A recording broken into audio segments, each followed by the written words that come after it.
This is IA Forward, your playbook for success as an independent insurance agent. Now, here to help you knock it out of the ballpark are your hosts, Shane Tatum, Tanya Lead, Mike Basil, and Robbie Jabor.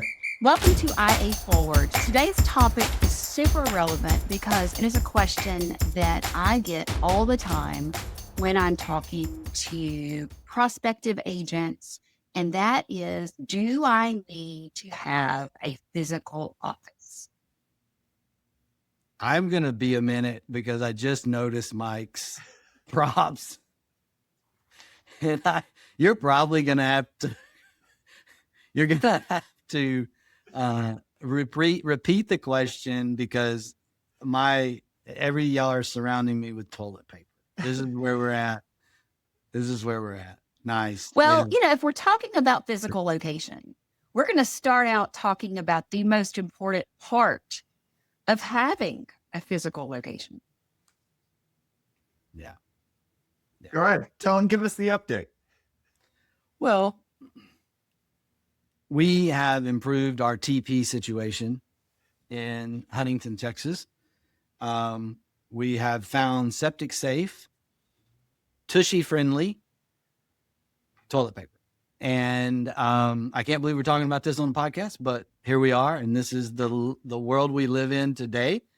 But now, if you visit us in our wonderful office here on Main Street in East Texas, then, and you gotta go, well, then you're in good shape from now on in the TP arena.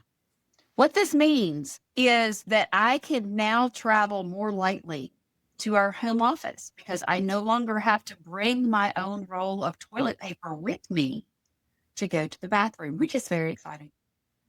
So when you are deciding or have decided that you do need a physical location because you will occasionally have walk-ins or reps from carriers are going to come visit you, plan accordingly. Give them something worthwhile in the restroom so that they're comfortable and they're happy to come visit you. That's the bottom line.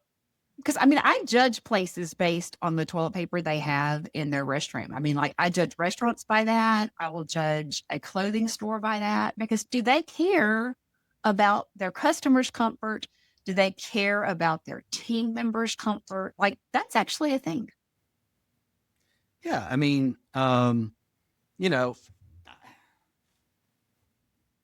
I think we've moved, society has moved from what I grew up with. I think that's the generational issue, right? The Gen X environment. So raised by boomers for the most part.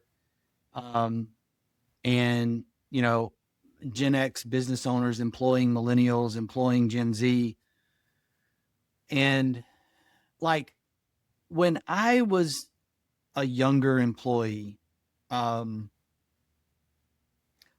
guess things like the internet boom and things like pool tables and foosball tables and ping pong tables and sort of fun things around the office, it went through its phase, right? All of these huge corporate campuses, social media has been, a big part of this viralness of some of these corporate campuses out there. And as a small business, I never really experienced that from an employee standpoint. So it's a really difficult shift for me to just think about where's the line with office, physical location, where's the line with benefits and need, right? Where does it fit? And then you kind of blend that and mix that all together with the fact that there's so many businesses, agencies that are for the most part virtual and nobody really works in an office in a lot of cases. And so it's a really confusing area for me personally, because we do have physical space. We do have physical offices, and 90% of our people are located in those offices. Now, you two are not, but the majority of the people are. And so there are things that come with that. There's toilet paper problems. Like there's just lots of different areas that you just don't think about when you are trying to build a business and have a place for people to come work. Tiny, you were right. You hit it. You hit the nail on the head a few minutes ago when you judge places by that. Saturday, Sydney, my daughter, had a dance competition in Rochester, which is a city about an hour from here. So she and my wife went up, and I got there a little later.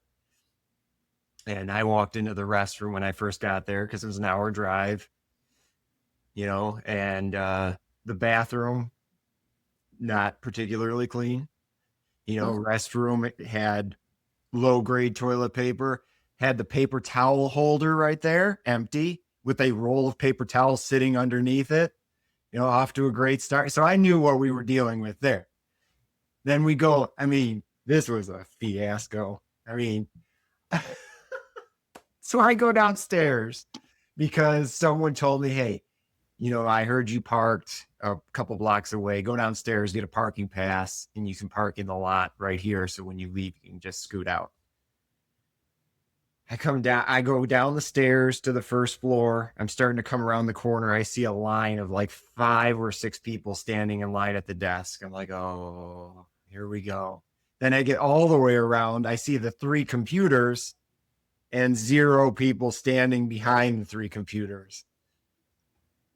Not good.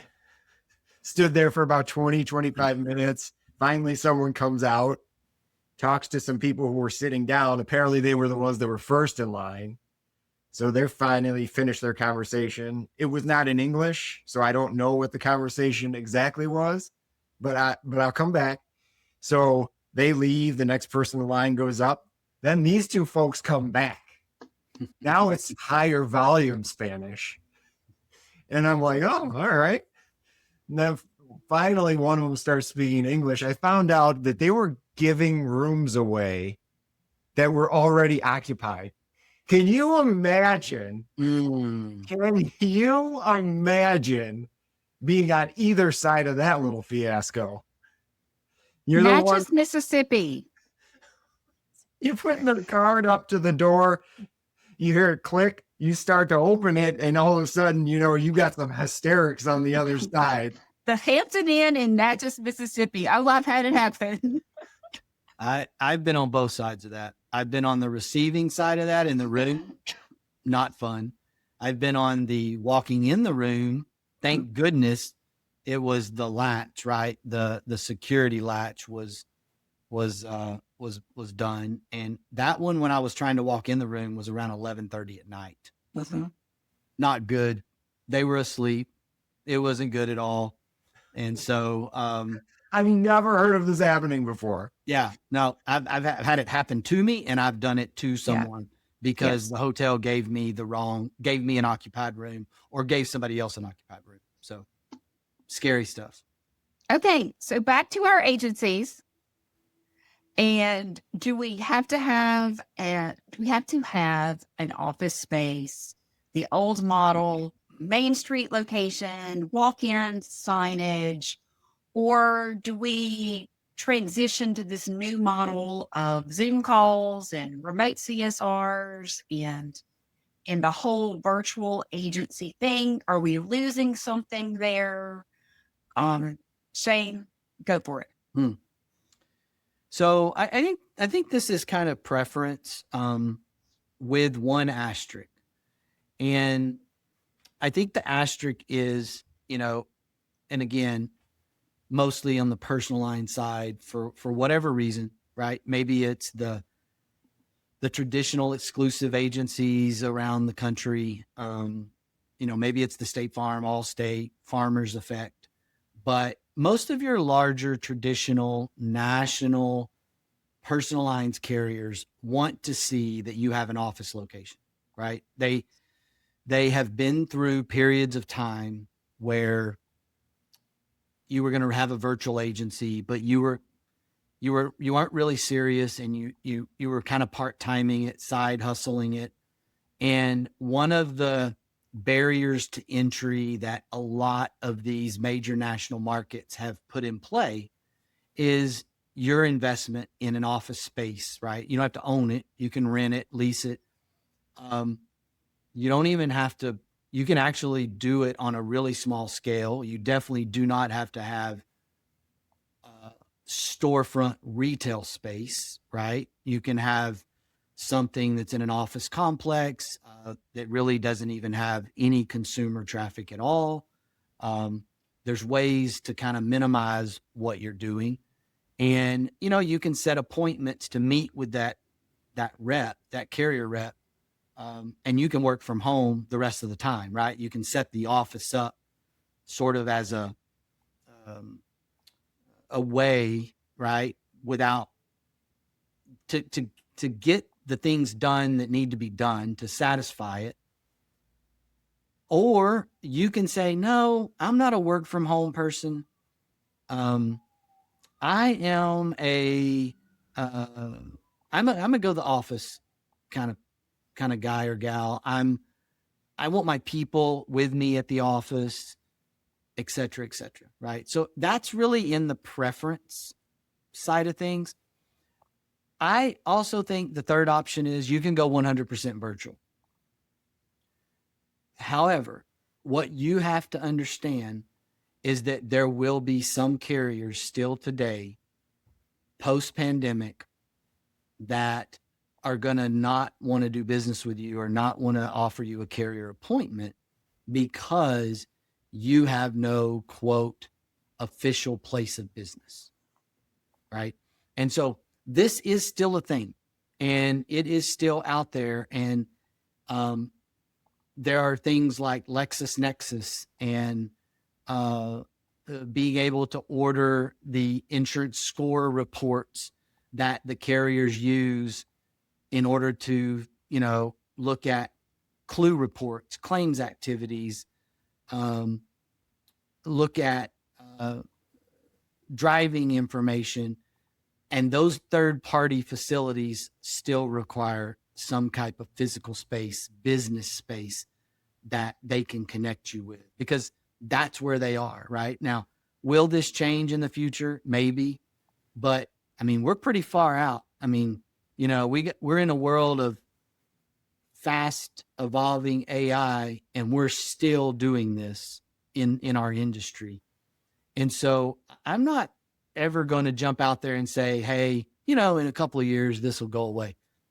It does not appear this is going away anytime soon.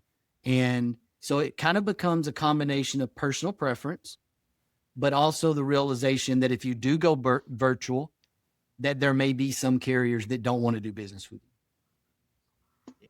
So, but if you're like talking about pure return on investment, what I think we're going to say here is, you know, the days of putting extra money into making sure you have a storefront that's between the supermarket and the car dealership, like that is not worthwhile. That is not a direction you need to head. There, walk-in traffic in terms of your client base is not a thing anymore. I think we can say that for a standard preferred agency, which is usually the people that are talking with us, listening to us on the podcast. I think that's different for a non-standard agency. I think that walk-in traffic happens a little more there. Shane, correct me if I'm wrong when it comes to that. That's right. What do you think about co-working office spaces, which I love? I know that a lot of our agents, a lot of our new agents are using that co-working office space. And I love those for networking because there are so many events that go on at those co-working spaces. They have the happy hours. They have the morning coffee, coffee time. They have the networking opportunities where you trade business cards and talk with each other. And I believe that is the best, I guess, the best way right now of having that physical office space but making it economical and actually making it work for you. They have high-end janitorial staffs as well. Just add that in. Really good toilet paper. Yeah. Absolutely. I think yes, I like the co-working space. As long as that co-working space can help you satisfy the office address requirement Hmm. that is going to come running at you from certain carriers, again, LexisNexis, data management companies that rely on, some specific things in order to identify you, right? Okay. And it's all under the label of fraud protection. It's really all about that when you get down to it, how to tie you to a location if there's a data integrity issue, all that, right? Because the insurance agency channel handles a lot of data, even though we forget that sometimes. We handle a ton of data. And so I do love that for the same reasons, Tanya, that you're talking about, the networking, the referral generations, all of that is wonderful as long as you can solve for the legal side of things that are going to come at you from certain markets. Most co-working office spaces provide a receptionist for you that answers the phone with your business name, individual office space, shared office space, a conference room that you can use for any type of meeting. And I really like the overall concept of that co-working space. And I haven't seen yet where there has been a challenge with a carrier not being at the home office. There's, sometimes I miss things, but have we had any kind of challenges yet as far as as far as new partners go, Shane? Not necessarily. I mean, yes, there have been occasional issues. Generally, it's because of something to do with the co-working space. Like maybe it's not it's not a Regis. It's not what's the other really large, not Upwork. Anyway, there's another one that's real. We work. It's like a local thing, and maybe they don't Uh-huh. have the sophistication in their structure that kind of caused a problem. Okay. That has been something, but again, that's a really small percentage of the time. The majority of the time, no, I haven't really seen the issue pop up because those major co-working organizations, they got it down. They know what they're doing. They know how to deal with this. And so generally not a problem, hasn't been a problem. And a lot of our scratch partner agents start in either some type of executive office suite or some type of co-working space in the beginning. So if someone didn't go with that and they truly did do the entirely remote to start, what would their letterhead look like? Well, interestingly enough, you can get an address, right? Like without actually having an office. UPS mail stores around. There's other places that you can actually get an address if you didn't want to, quote, put your home address on your letterhead. The other thing is, while I get you and we're all on this call going to say that, I just wonder if every agent today, depending on their age, are they going to actually think about letterhead at all? Are they going to do business? But what are they going to put on their business cards, right? So there's got to something like anywhere you go, even if it's like, I don't do business cards, I just do a QR code or I do a digital thing on my phone with an app. Like, yeah, but there's got to be something tangible somewhere that says you're real, right? Because you're trying to prospect people. And in a world of scam and deep fakes and AI and like, there's some opportunities for authenticity around this. Right. Now, what about, is there a difference, I should say, when we're having this conversation around personal versus commercial? So personal lines, it's like, well, people are it's their home, it's their auto. It maybe doesn't make that much of a difference. If I'm going to go solicit a business to get them to come and get their insurance through me, is a physical location a different story then?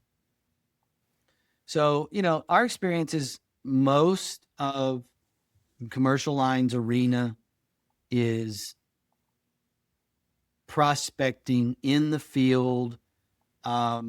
Nobody's ever coming to your place of business to buy insurance. The business owner doesn't do that unless they themselves happen to be small virtual business owners. Like, I mean, I'll use I'll use our local East Texas small town. The guy that's the rock caller dump truck guy, works out of his house on the kitchen table. That guy's probably coming into the office to do business. We're not going to him. Your more established commercial accounts, your middle market commercial accounts are mostly going to be places of business, and you're going to go solicit them, prospect them in their place of business. Even if you're doing, electronic leads in some way, you're still ending up in their place of business at some point, is my experience. And so your office becomes less of a thing. And the carriers tend to be less political around that. They tend to be more flexible around your agency being virtual. The one place that you have to realize you're kind of working from a brand building standpoint is you may be working against a more established branded agency in your community who has the third or fourth generation real estate building office complex. And there's sort of this, are you real? Are you professional? Et cetera, et cetera. I think it's worth it to be virtual in a commercial lines focused space, because you're not going to compete on the real estate brand anyway. The office brand, you're never going to compete with that day one or as a small agency, because the third or fourth generation office that's been remodeled a couple of times is always going to outdo you, because you're crazy for spending that kind of money on office space just to compete on that peer-to-peer level. So I tend to say, hey, find another way, right? If that's a holdup for somebody, well, then bob and weave and find another way, because you're not going to compete toe to toe with that. Yeah, I think that's right. You have to realize where you're slotted in. We have some agencies in my area here that are, the 40 to 50 employee agency that are in the larger glass buildings. You're not going, if someone is looking for that as their insurance agent, you're not going to change their mind. Yeah. I was rolling through, headed to through Dallas the other day on a road trip, and an agency that I know that is in their maybe third generation has I think a floor or two of about a 20-story building in one of the Dallas suburbs, has their name, moniker, brand on the top of that building. And they're very strong, traditional independent agency, larger in nature, 40, 50, maybe even more than that employees. I know the owner pretty well, served on agency council, carrier councils with them. And like you can't compete with that starting out day one. Like find another way. Like I just rung a bell. Like he doesn't own that building. He leases that building, but he leases enough of that building and pays for the right to put his signage, his brand at the top of that building for all of the North Central Expressway to see every day. Right. So you've got to bob and weave there. You've got to figure out how to do something different. You're not going to compete toe to toe with that. And now, when you say you can't compete toe to toe with that, you're talking about physical presence. You're not necessarily Correct. talking about relationship building. Can I make a sale? Can I do what I'm doing? Right. That's right. Like, I don't believe what I'm saying is it would never make financial sense. Right. I mean, I'm stating the obvious. It would never make financial sense for you to rent 2 stories on the other side of the Central Expressway just to put a sign up there and put a little one desk person in there and say, welcome to such and associates. Right. I'm saying that's what I mean by toe to toe. Now there's ways to compete well, nimble movement. Again, I don't know why I'm stuck on this boxing phrase of bob and weave today, but it's in my brain, right? Like there's other ways. So when I say toe to toe, I mean, you don't need to get in a wrestling match. You need to be David against Goliath. There's another way to do this. Just don't look at it through that lens. Lean into the, personal touch. You're always going to work with me, Right. That relationship building. There's things you can do. Yes, there is a small segment of people who just want to have the big shiny building that makes them feel better for whatever reason. That's not your client. Move on to the next one. We have some agents in our group. I know some agents that take pride in their offices. Even from the very beginning, they thought it was important. It was important to them that they had a really nice office space and they had that sign out front and they had the beautiful setup inside and that it was decorated well. There's absolutely nothing wrong with that. If that's what you want to have, then absolutely you should do it. It's kind of like, do you wear tennis shoes from the Walmart? Or are you choosing to wear, a $300 Nike something? They're both tennis shoes. They're both going to get you where you need to go. One costs less than the other. One may have more features than another, but they're both going to work, right? Yeah, I have a mentor, older mentor at the time. And, it's kind of one of those things where I was in my mid-20s. I sort of a second generation agency owner with my dad, but he was a banker, so he wasn't really in the insurance space. So I'm almost first generation in that way. But anyway, kind of a weird explanation. But I had another agency owner that I considered a mentor for a while. I figured out after a few years that I didn't necessarily align with his thinking. And so I kind of decided, okay, maybe I need to go a different path. One of the things in what Tanya's saying is real, because this is kind of what I experienced. Like his thing was East Texas. We have a lot of loggers, logging industry, timber industry. We have a lot of ranches. We have a lot of really just oil and gas. I mean, there's a lot of industry in our area. And he grew up a little bit older than me. I think he's technically a boomer. He grew up with this adage of you got to look successful in order to be successful, right? That is not me. If you know anything about the way I dress, sometimes my wife is like, you can't leave the house in that. You got to put something else on, not for this event, right? So sometimes that happens. I'm 52 years old. That happens still. So sometimes my teenage boy comes out, right? My middle school boy comes out in me. And I figured out early on, I was not that guy. And number one, I couldn't afford the really expensive pickup that he was saying I needed to have, because he always had that pickup. He lived in the country club.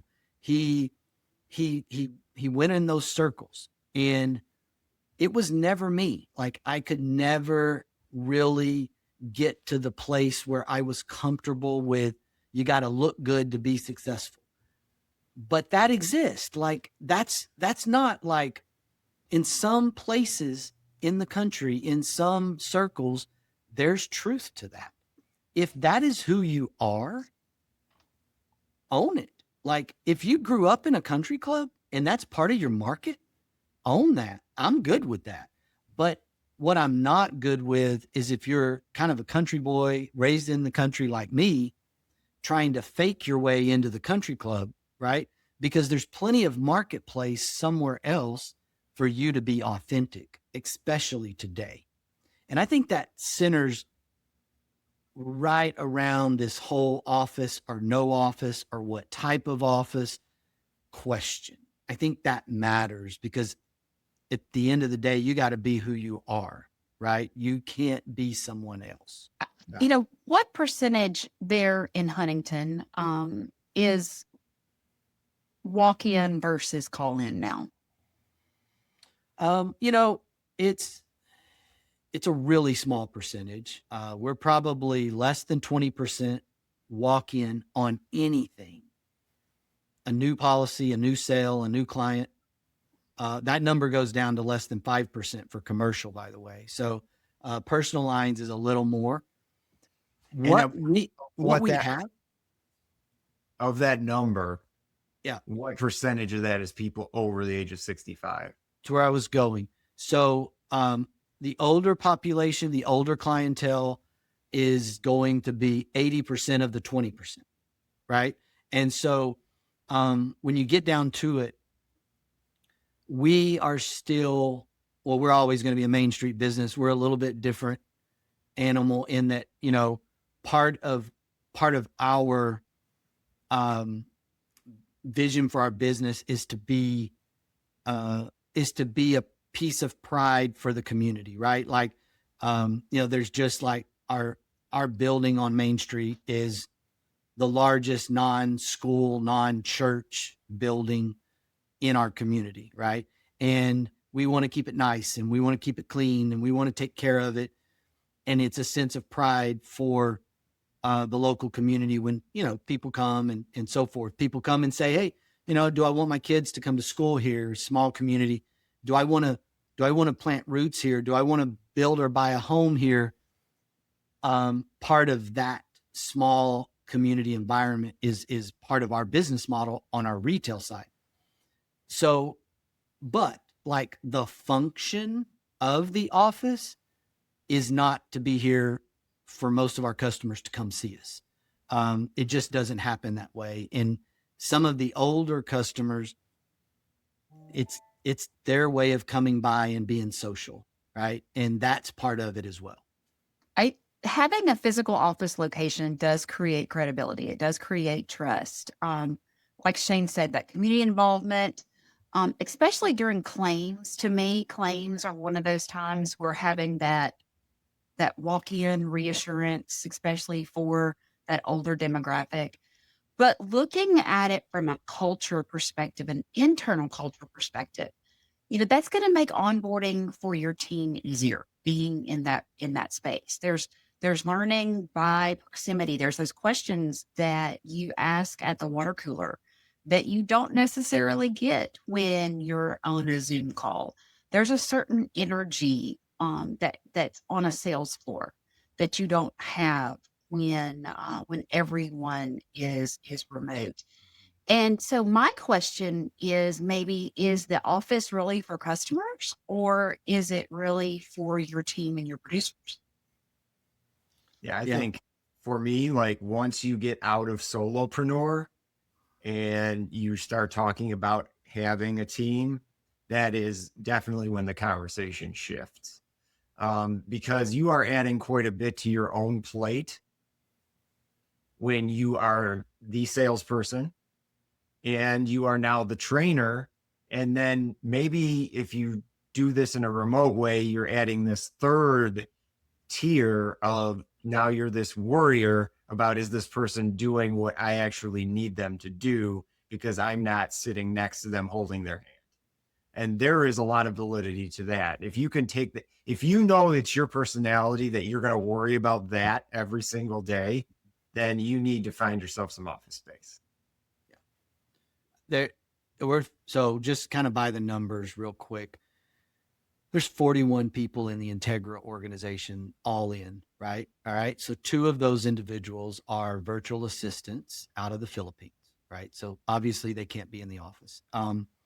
And 5 additional people, 2 of which are you guys, are remote, fully 100% remote.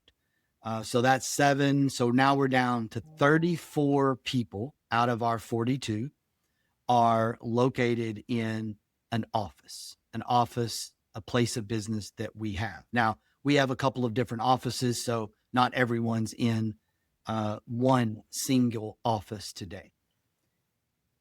My reasoning for that, like, okay, well, Shane, where do you fall? Like, you got both going on, right? I'm an office guy.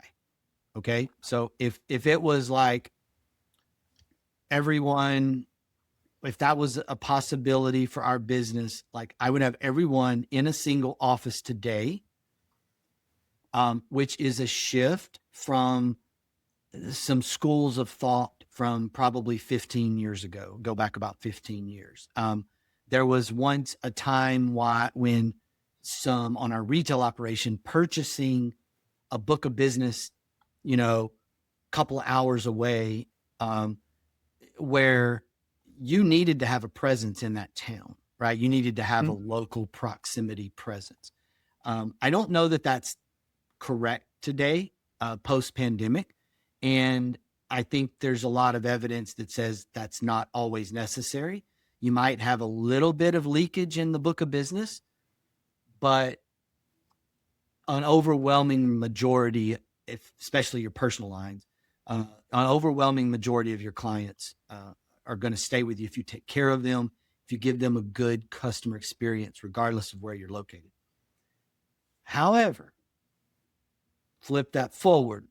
I think for what we do, to be transparent and clear, with our partner network side, there were situations that started out in introductory relationships. Both of you guys started out that way. I got to know both of you through actually the same person, ironically. That's kind of interesting and funny. And, there are a couple of other situations that were also through another individual. There is one fully remote employee who used to be in the office, got married, moved with her husband to his job opportunity, and we did not want to lose her. And so she became remote, right? And then we are just hiring a young lady that's going to graduate in May that'll start with us full-time in August. It's a relationship that's been cultivated over the course of the last 3 to 4 years. And she's going to be fully remote, right? So there is a lot of trust, to Mike's point, that is built into our fully remote, non-office based team members. That is not something we're just jumping up and down to do with just anyone, right? It's not like, hey, let's hire this person or let's hire this role. Let's put something out across the country and you know what? They can be remote. We're not going to do that. we're going to hire locally first, come to the office first. That's our goal. That's always going to be kind of our goal for full transparency. However, there are situations where I do not regret, and I'm actually very pleased with where we've landed with the individuals that are remote, because they started through trusted relationships and trust was built over time. Well, also, you have to be realistic about situation. So if Integra hires someone today remotely that doesn't work out, Integra will be fine. If you are a solopreneur that has just decided to add your first employee, you have way more at stake. Absolutely. Great point. So having that person next to you would probably be very, very helpful. I'm going to take the devil's advocate on that. There are really some advantages of going fully virtual. The rent savings, the marketing spend that you are able to get, even if you use half of that money for your marketing, and maybe not traditional marketing, but just that in and of itself, the rent savings is huge for your business. It does give you some staffing flexibility. You're able to hire outside the local talent pool. You are able to leverage relationships and connections that you have beyond, a 30-mile, 20-mile, 10-mile radius. If you find the right person and the right person doesn't happen to be within driving distance to you. There maybe even be some multi-state growth opportunities there. I think you're able to scale faster if you are not having to pay the rent, to pay the lights, to pay all of those things. I will give you a very practical tip. If you are starting an agency at home, use a suite B or a suite C or whatever suite you want to be. Because if you are just using your regular home address, when you decide to open a location, it is very difficult to change the mailing address of your commercial mail to go to your new location. Where if you use a suite B, then it's very easy to forward that mail to a commercial location. So just a little tidbit there. Great tip. And in true independent agency fashion, I agree. I love all of that perspective from Tanya completely. But I'm going to play devil's advocate to her devil's advocate, right? Indeed, sure. Okay. Which is going to drive Mike crazy here. So, okay, I agree that cost savings is great. Lest we not forget that let's just call it all independent agency owners starting from scratch are salespeople who are not good documentation people, whose policies and procedures are not on paper, on an electronic document. They're in your head. And what I want you to think about is, what is the trade-off? What's good for you? Where do you fall in this? Because that's really what we want this to be. It's not like tell you what to do. It's like, hey, think about all of these points and then decide what works best for you. But are you going to need that person sitting beside you in an office for a year so that all of these things that are stuck in your head come out of your head and get documented? Or are you going to be able to do that if someone is remote that you've hired? Which is going to work for you? And again, I'm not really against either. I'm just saying you have to think about this as an agency owner, and you have to be brutally honest with your own personality and your own weaknesses. And that's, I think, where Mike's risk factor is coming from, right? Because it is a huge risk factor. You're hiring somebody And I'm sorry. you're going to spend this money. You're going to Mhm. spend all this money and you're hiring this person. And, letting people go when you fail isn't fun. That is not fun. So, if you've never had to do that, when you have to do that for the first time, you're not going to sleep for a few nights. This is one of those places that AI really helps too. I mean, if you have specific processes that you need someone to be able to reproduce, record yourself, upload it to Gemini, say, create a process from this video, and that will help you do it. So there's ways to do this that we as normal salespeople would used to have to take hours and hours to sit down and figure out our process. We can do that much faster now. So there are answers to it, but like Shane said, you can't just give people stuff and say, go do it and expect them to either do it your way or know how to do it at all. One of the things that I will say, and this is a shameless self promotion for the Integra Partner Network, is we know that every agency's answer to this question is different. I mean, we know that, right? I mean, that's the whole concept of being an independent agency is you get to design your own operating model.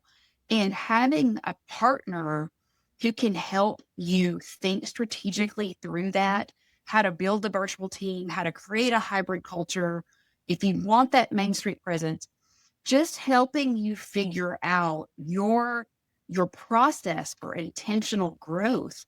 We spend a lot of time helping agents do that at the Integra Partner Network. That's what we. Yeah, that is 100% at our core. We kind of look at that as the consultative part that's just embedded.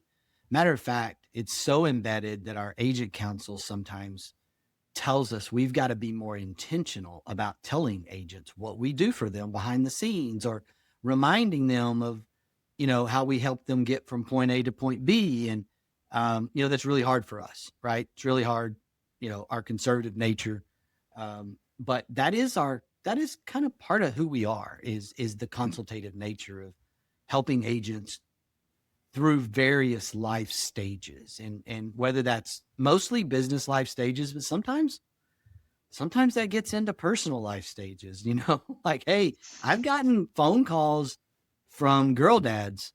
Hey, can I ask you a personal question? I mean, yeah, sure. Let's have at it, talk about it, whatever. And so, it's just part of how it works. And I think that's part of that culture. Yeah, there's a reason that it's called the Integra Partner Network. Right. Partner, there's no dictating how you handle your business. That's right. And that's because that's what everyone here truly believes.